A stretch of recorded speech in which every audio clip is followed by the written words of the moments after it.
त्रिंशम शुक्तम।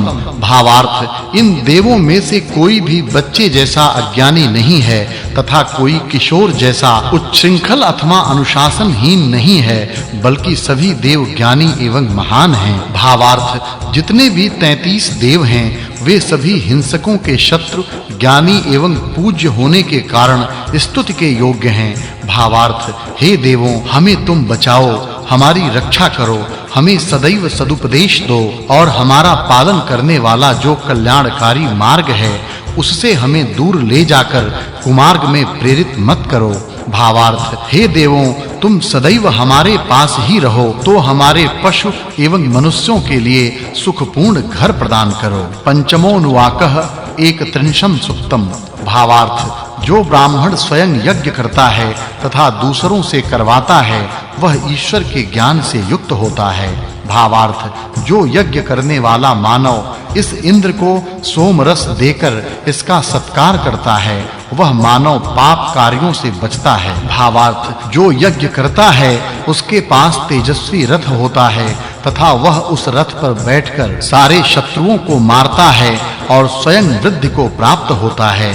भावार्थ, इस यज्ञकर्ता के घर में बछड़ों से युक्त स्वैर संचार करने वाली कामदुधा गाय प्रतिदिन पर्याप्त मात्रा में दूध देती है, अर्थात यज्ञकर्ता के घर में गायें रहती हैं। भावार्थ, जिस घर में पति पत्नी प्रेम से रहकर देवों का पूजन करते हों उस घर में सदैव देव निवास करते हैं तथा वह घर सदैव गोदुग्ध आदि रसों से समृद्ध रहता है। भावार्थ, जो पति पत्नी परस्पर प्रेम पूर्ण मन से युक्त होकर यज्ञ करते हैं वे सदैव ही खाने योग्य अन्न प्राप्त करते हैं तथा ऐसे अन्नों से रहित वे कदापि नहीं होते। भावार्थ, ऐसे उत्तम पति पत्नी कभी देवों अथवा विद्वानों का अपमान नहीं करते। ज्ञानियों की संगति में रहने के कारण उनकी बुद्धि सदैव उत्तम रहती है तथा उस उत्तम बुद्धि की सहायता से वे दोनों महान यश को प्राप्त करते हैं। भावार्थ, वे दोनों पति पत्नी स्वर्ण के अलंकारों से युक्त होकर अर्थात ऐश्वर्यशाली होकर पुत्र पौत्रों से युक्त होकर संपूर्ण मानवीय आयु को भोगते हैं।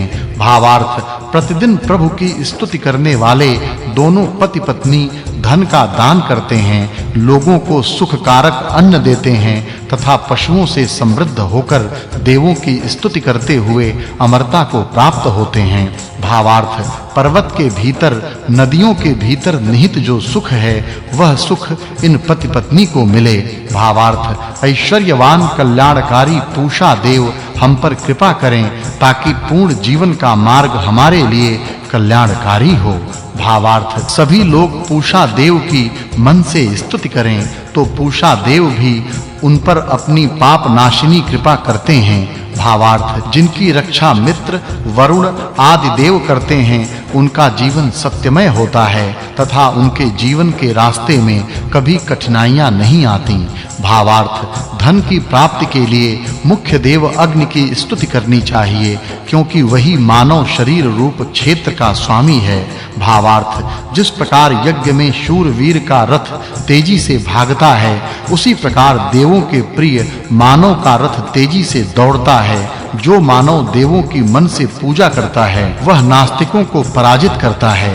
भावार्थ, यज्ञ करने वाला, सोम प्रदान करने वाला और देवों की स्तुति करने वाला कभी दुखी नहीं होता, बल्कि जो सदैव यज्ञ करता है वह स्वयं उन्नत होकर नास्तिकों को पराजित करता है।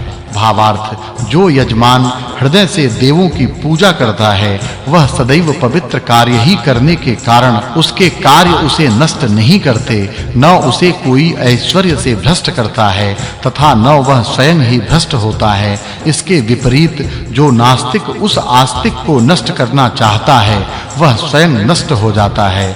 भावार्थ, जो मनुष्य हृदय से देवों की पूजा करना चाहता है वह उत्तम बल एवं घोड़े के समूह से युक्त होकर अपने शत्रुओं का नाश करता है। इति खस्ताष्टके द्वितीयोऽध्यायः। अथ खस्ताष्टके तृतीयोऽध्यायः। द्वात्रिंशम सुक्तम। भावार्थ, यह इंद्र सोमपान करने के उपरांत उत्साह में आकर जल प्रवाह खुले करता है तथा इन जल प्रवाहों के मार्ग में जो बाधा उत्पन्न करते हैं ऐसे असुरों को मारता है।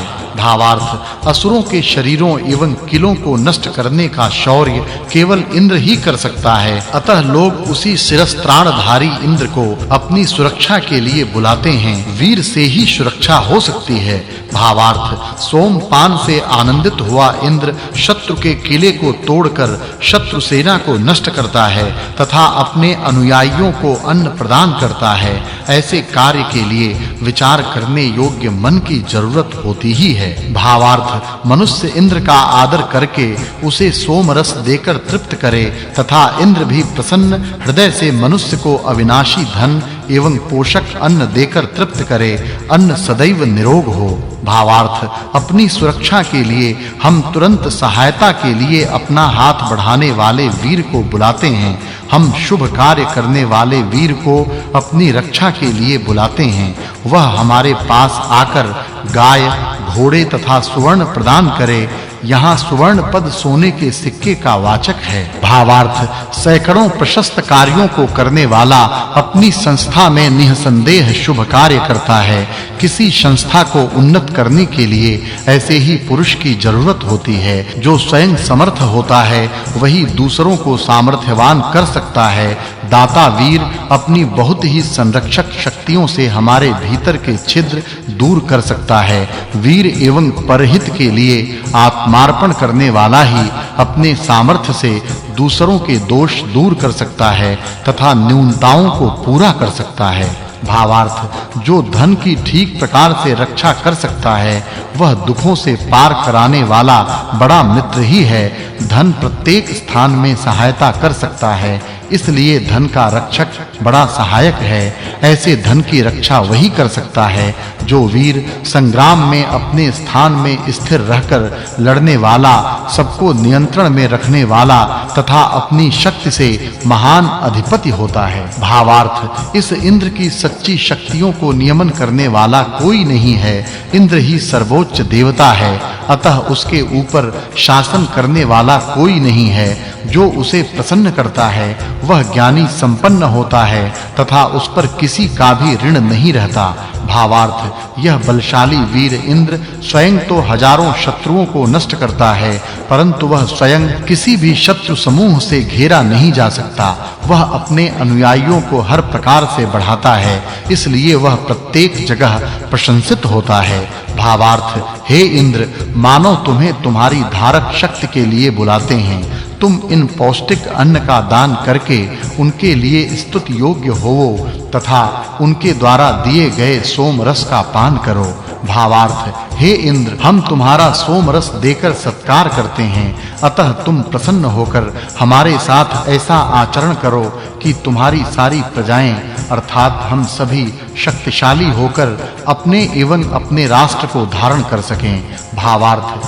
हे इंद्र, हमारे सभी यज्ञों में तुम आओ और तुम जहां-जहां जाओ वहां से तुम क्रोध से यज्ञ करने वाले तथा निंदित एवं हीन स्थान में यज्ञादि शुभ कर्म करने वाले मानवों को दूर करो। शुभ काम सदैव प्रसन्न मन से और शुभ स्थानों में करना चाहिए। भावार्थ हे मनुष्यों, तुम इस इंद्र के लिए सोम रस देकर उसका सत्कार करो, ताकि जिस प्रकार सूर्य किरणें देता है और नदियां नीचे की ओर बहती हैं, उसी प्रकार वह हमें धन प्रदान करे। भावार्थ इंद्र ने बहुत से शत्रुओं को मारा और बादल को छिन्न-भिन्न करके नदियों में जल प्रवाहों को प्रेरित किया तथा गायों में मधुर एवं सुपक्व अन्न स्थापित किया। भावार्थ सोमपान के बाद होने वाले उत्साह में वह इंद्र स्वयं उत्तम कार्य करता है तथा दूसरे देवों को भी उत्तम कार्य करने की प्रेरणा देता है। ऐसे उग्रवीर, शीघ्रता से कार्य करने वाले, शत्रु पर प्रचंड हमला करने वाले तथा सदैव सजग रहने वाले वीर इंद्र की बड़ाई करनी चाहिए। भावार्थ हे इंद्र, यज्ञ को प्रेम पूर्वक करने वाले उत्तम ज्ञानी के यज्ञ में तू जा और तेरे घोड़े भी तुझे उस यज्ञ की ओर ले जाएं।